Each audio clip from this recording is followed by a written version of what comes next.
السلام علیکم، میرا نام عبدالرحیم ہے۔ میں احادیث کی مختلف مجموعوں سے مختلف ٹاپکس پہ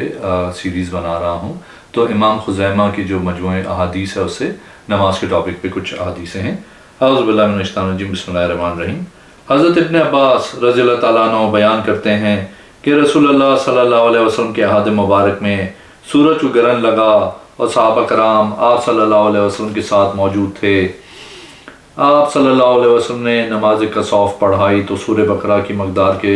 برابر طویل قیام کیا۔ پھر آپ صلی اللہ علیہ وسلم نے بڑا طویل رکوع کیا۔ پھر آپ صلی اللہ علیہ وسلم نے رکوع سے سر مبارک اٹھایا تو بڑا طویل قیام کیا جو پہلے قیام سے کم تھا۔ پھر آپ صلی اللہ علیہ وسلم نے ایک لمبا رکوع کیا جو پہلے رکوع سے چھوٹا تھا۔ پھر آپ صلی اللہ علیہ وسلم نے سجدے کیے۔ پھر آپ صلی اللہ علیہ وسلم نے ایک طویل قیام کیا جو پہلے قیام سے کم تھا۔ پھر آپ صلی اللہ علیہ وسلم نے لمبا رکوع کیا جو پہلی رکعت کے رکوع سے کم تھا۔ پھر آپ صلی اللہ علیہ وسلم نے سر مبارک اٹھایا۔ پھر آپ صلی اللہ علیہ وسلم نے طویل قیام کیا جو پہلے قیام سے کم تھا۔ پھر آپ صلی اللہ علیہ وسلم نے ایک لمبا رکوع کیا جو اس سے پہلے رکوع سے چھوٹا تھا۔ پھر آپ صلی اللہ علیہ وسلم نے سجدے کیے اور نماز ختم کی، اس حال میں کہ سورج صاف اور روشن ہو چکا تھا۔ فراغت کے بعد آپ صلی اللہ علیہ وسلم نے فرمایا، بے شک سورج و چاند اللہ تعالیٰ کی نشانیوں میں سے دو نشانیاں ہیں۔ ان دونوں کو گرہن کسی شخص کی موت یا اس کی زندگی کی وجہ سے نہیں لگتا۔ جب تم گرہن دیکھو تو اللہ تعالیٰ کا ذکر کرو۔ صحابہ کرام نے عرض کی، اے اللہ کے رسول صلی اللہ علیہ وسلم، ہم نے آپ صلی اللہ علیہ وسلم کو دیکھا کہ آپ صلی اللہ علیہ وسلم اس جگہ دوران نماز کوئی چیز پکڑی ہوئی تھی۔ پھر ہم نے آپ صلی اللہ علیہ وسلم کے دیکھا کہ آپ صلی اللہ علیہ وسلم خوفزدہ ہو کے پیچھے ہٹ گئے۔ آپ صلی اللہ علیہ وسلم نے فرمایا، بے شک میں نے جنت دیکھی تو اس کے انگور کا ایک خوشہ پکڑنے کی کوشش کی۔ اگر میں وہ خوشہ لے لیتا تو تم رہتی دنیا تک اسے کھاتے رہتے اور وہ ختم نہ ہوتا۔ اور میں نے جہنم بھی دیکھی تو میں نے آج جیسا خوفناک منظر کبھی نہیں دیکھا، اور میں نے دیکھا کہ اکثر جہنمی عورتیں ہیں۔ صحابہ کرام نے عرض کی، اللہ کے رسول صلی اللہ علیہ وسلم اس کی کیا وجہ ہے؟ آپ صلی اللہ علیہ وسلم نے فرمایا، عورتوں کے کفر کرنے کی وجہ سے۔ عرض کی کیا وہ اللہ تعالیٰ کے ساتھ کفر کرنے کی وجہ سے جہنم میں کثرت سے ہیں؟ آپ صلی اللہ علیہ وسلم نے فرمایا، وہ اپنے خاوندوں کی ناشکری کرتی ہیں، حسن سلوک کا شکریہ ادا نہیں کرتی۔ اگر تم میں سے کسی ایک کے ساتھ طویل عرصے تک حسن سلوک سے پیش آؤ تو وہ تمہاری طرف سے کوئی تکلیف پائے تو وہ کہتی ہیں، میں نے کبھی تمہاری طرف سے خیر و بلائی نہیں پائی۔ ایک اور حدیث ہے، حدیث نمبر 1378۔ حضرت عائشہ رضی اللہ تعالیٰ عنہ بیان کرتی ہیں کہ رسول اللہ صلی اللہ علیہ وسلم اپنی سواری پہ سوار ہو کے قریبی جگہ پہ تشریف لے گئے۔ پھر آپ صلی اللہ علیہ وسلم کے واپس آنے سے پہلے ہی سورج کو گرہن لگ گیا۔ میں چند عورتوں کے ساتھ باہر نکلی، ابھی ہم حجرے کے سامنے ہی تھے کہ آپ صلی اللہ علیہ وسلم اپنی سواری سے اتر کے تیزی کے ساتھ تشریف لائے، اور آپ صلی اللہ علیہ وسلم اپنی نماز پڑھانے والی جگہ پہ کھڑے ہو گئے۔ لوگ بھی آپ صلی اللہ علیہ وسلم کے پیچھے کھڑے ہو گئے تو آپ صلی اللہ علیہ وسلم نے اللہ اکبر کہا اور نماز شروع کر دی۔ آپ صلی اللہ علیہ وسلم نے بڑا طویل قیام کیا، پھر ایک طویل رکوع کیا، پھر سر اٹھایا۔ پھر آپ صلی اللہ علیہ وسلم نے کھڑے ہو کے ایک طویل قیام کیا جو پہلے قیام سے مختصر تھا۔ پھر آپ صلی اللہ علیہ وسلم نے رکوع کیا تو طویل میں رکوع کیا مگر وہ پہلے رکوع سے مختصر تھا۔ پھر آپ صلی اللہ علیہ وسلم نے اپنا سر مبارک اٹھایا۔ پھر آپ صلی اللہ علیہ وسلم نے سجدہ کیا تو بڑا طویل سجدہ کیا۔ پھر سجدے سے سر اٹھایا، پھر پہلے سجدے سے مختصر سجدہ کیا۔ پھر آپ صلی اللہ علیہ وسلم کھڑے ہو گئے۔ آپ صلی اللہ علیہ وسلم نے ایک طویل قیام کیا جو پہلے قیام سے چھوٹا تھا۔ پھر آپ صلی اللہ علیہ وسلم نے رکوع کیا تو طویل رکوع کیا اور وہ پہلے رکوع سے مختصر تھا۔ پھر آپ صلی اللہ علیہ وسلم نے سر مبارک اٹھایا اور لمبا قیام کیا مگر وہ پہلے قیام سے چھوٹا تھا۔ پھر آپ صلی اللہ علیہ وسلم نے رکوع کیا تو لمبا رکوع مگر وہ پہلے رکوع سے چھوٹا تھا۔ پھر آپ صلی اللہ علیہ وسلم نے سجدے کیے اور نماز مکمل کر دی۔ اس طرح آپ صلی اللہ علیہ وسلم کی نماز میں 4 رکوع اور 4 سجدے ہوئے۔ پھر آپ صلی اللہ علیہ وسلم بیٹھ گئے اور سورج اس وقت تک روشن ہو چکا تھا۔ ایک اور حدیث ہے 1379، حضرت عائشہ رضی اللہ تعالیٰ عنہ بیان کرتی ہیں کہ رسول اللہ صلی اللہ علیہ وسلم کے عہد میں سورج کو گرہن لگا تو رسول اللہ صلی اللہ علیہ وسلم نماز پڑھنے کے لیے کھڑے ہو گئے۔ آپ صلی اللہ علیہ وسلم نے جہری قرات کرائی، پھر آپ صلی اللہ علیہ وسلم نے اپنی قرات کی مقدار کے مطابق لمبا رکوع کیا، پھر رکوع سے سر مبارک اٹھایا، پھر اپنی پہلی قرات جتنی قرات کی، پھر اپنی قرات کی مقدار کے برابر رکوع کیا، پھر آپ صلی اللہ علیہ وسلم نے اپنا سر مبارک اٹھایا اور سجدے کیے، پھر آپ صلی اللہ علیہ وسلم دوسری رکعت کے لیے اٹھے، پھر اسی طرح قرات اور رکوع کیا جس طرح پہلی رکعت میں کیا تھا، پھر فرمایا بے شک سورج اور چاند اللہ تعالیٰ کی نشانیوں میں سے 2 نشانیاں ہیں، انہیں کسی انسان کی موت کی وجہ سے گرہن نہیں لگتا، لہٰذا جب گرہن لگے تو نماز کی طرف لپکو تاکہ اللہ تعالیٰ تمہاری مشکل حل کر دیں۔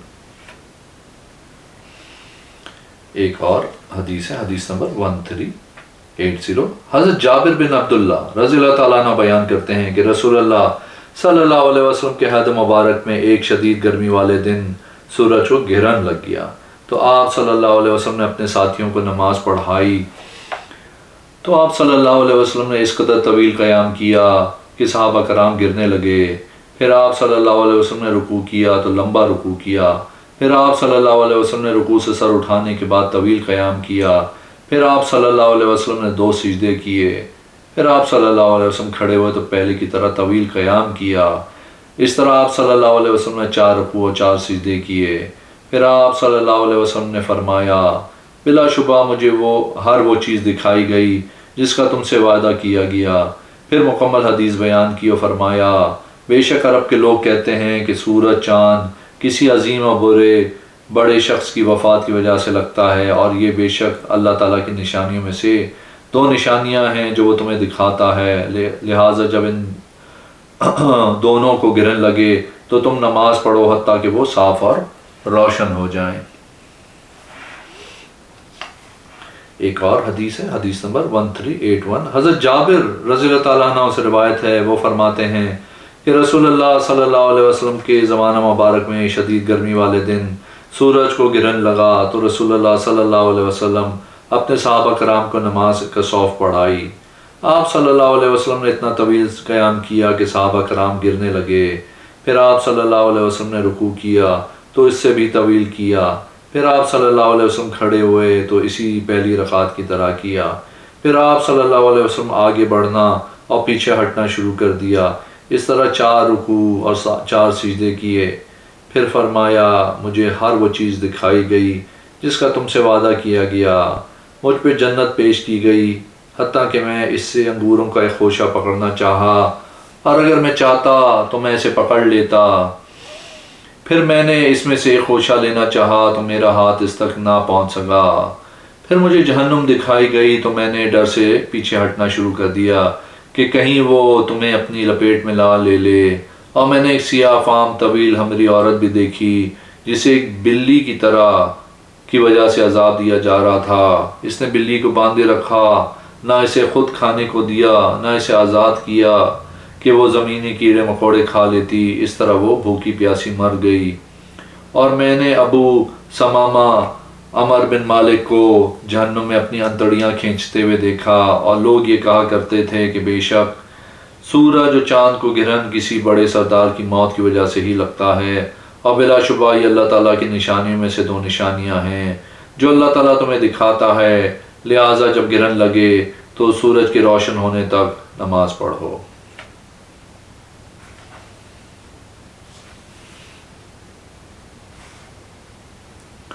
ایک اور حدیث ہے، حدیث نمبر 1383، حضرت عائشہ رضی اللہ تعالیٰ عنہ بیان کرتی ہیں کہ رسول اللہ صلی اللہ علیہ وسلم کے زمانے مبارک میں سورج گرہن لگا تو آپ صلی اللہ علیہ وسلم نے نماز کسوف پڑھائی تو صحابہ کرام کو بڑا طویل قیام کرایا، آپ صلی اللہ علیہ وسلم کو قیام کرایا، پھر رکوع کیا، پھر قیام کرایا، پھر رکوع کیا، اس طرح آپ صلی اللہ علیہ وسلم نے 2 رکعتیں ادا کیں، ہر رکعت میں 3 رکوع کیے، آپ صلی اللہ علیہ وسلم نے تیسرا رکوع کیا، پھر سجدہ کیا، حتیٰ کہ اس دن آپ کہ طویل قیام کی وجہ سے کچھ صحابہ پھر سجدہ کیا، حتیٰ کہ اس دن آپ صلی اللہ علیہ وسلم کے طویل قیام کی وجہ سے کچھ صحابہ بے ہوش ہو گئے اور ان پہ پانی کے ڈول ڈالے گئے۔ آپ صلی اللہ علیہ وسلم جب تکبیر کہتے تو اللہ اکبر کہتے، پھر جب رکوع سے سر اٹھاتے تو سمع اللہ لمن حمدہ کہتے، لہٰذا آپ صلی اللہ علیہ وسلم نے سورج روشن ہونے تک نماز نہ ختم کی۔ پھر آپ صلی اللہ علیہ وسلم نے کھڑے ہو کے اللہ تعالیٰ کی حمد و ثنا بیان کی اور فرمایا، بلا شبہ سورج اور چاند کو کسی شخصی موت یا حیات کی وجہ سے گرہن نہیں لگتا، لیکن یہ دونوں اللہ تعالیٰ کی نشانیوں میں سے دو نشانیاں ہیں جن کے ساتھ اللہ تعالیٰ تمہیں ڈراتا ہے۔ جب انہیں گرہن کے لگے تو تم اللہ کے ذکر کی طرف جلدی کرو حتیٰ کہ یہ دونوں روشن اور صاف ہو جائیں۔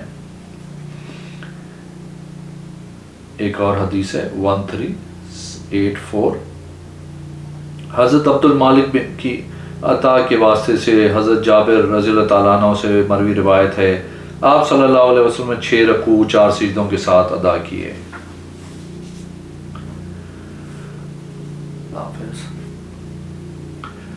ایک اور حدیث ہے، حدیث نمبر 1381، حضرت ابن عباس رضی اللہ تعالیٰ عنہ نبی کریم صلی اللہ علیہ وسلم سے روایت کرتے ہیں کہ آپ صلی اللہ علیہ وسلم نے نماز کسوف پڑھائی، آپ صلی اللہ علیہ وسلم نے قرات کی، پھر رکوع کیا، پھر آپ صلی اللہ علیہ وسلم نے تلاوت کی، پھر رکوع کیا، پھر آپ صلی اللہ علیہ وسلم نے قرات کی، پھر رکوع کیا، پھر قرآن پڑھا، پھر رکوع کیا، پھر آپ صلی اللہ علیہ وسلم سجدہ کیا، دوسری رکعت بھی اسی طرح ادا کی۔